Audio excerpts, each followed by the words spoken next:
এটা হচ্ছে ছোলার ডাল, আমি ভিজিয়ে রেখেছিলাম।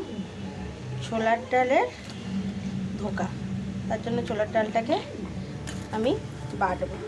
তোমরা মটর ডালের খেয়েছো, এবার আমি বানাবো ছোলার ডাল। এবার এর মধ্যে দিলাম আদা, দেবো একটু চিনি,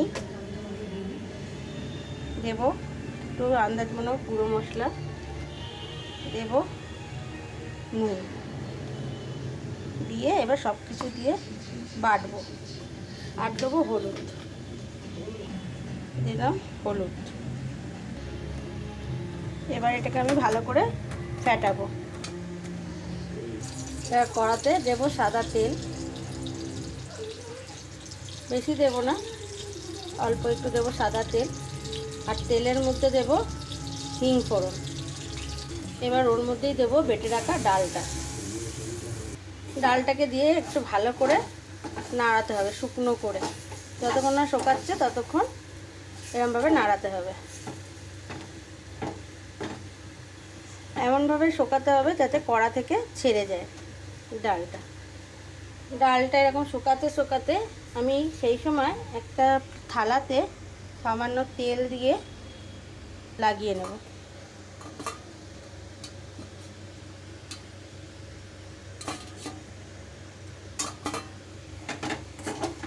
ডালটাও দেখো এখানে অনেকটা শুকিয়ে এসছে। এবার এটাকে আমি এরমভাবে লম্বা লম্বা করে কাটবো, হাত দিয়ে সমানভাবে করে।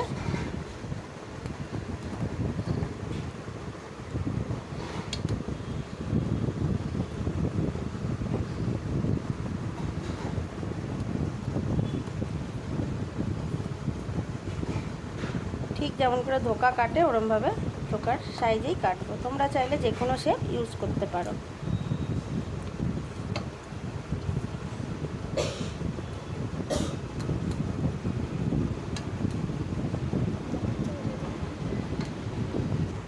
দেখো ঠিক বরফি বরফি মতো ধোকার স্টাইলে উঠেছে, খেতেও খুব সুন্দর হবে।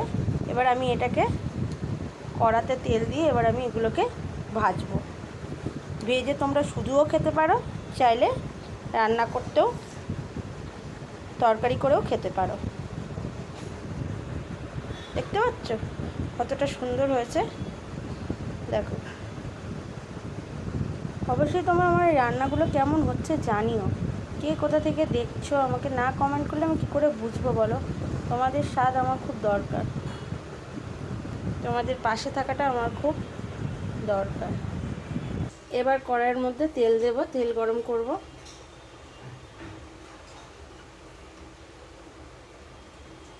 এবার তেলটা গরম হয়ে গেছে, এক এক করে কেটে রাখা ধোকাগুলো লাল লাল করে ভাজবো।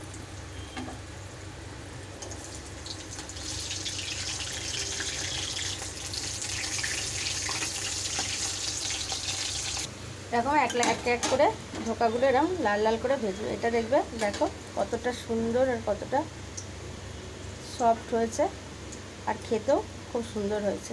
আশা করি ভালো লাগবে। ভালো লাগলে আমার চ্যানেলটাকে লাইক, কমেন্ট আর শেয়ার করে চ্যানেলটাকে সাবস্ক্রাইব করে দিও। ধন্যবাদ।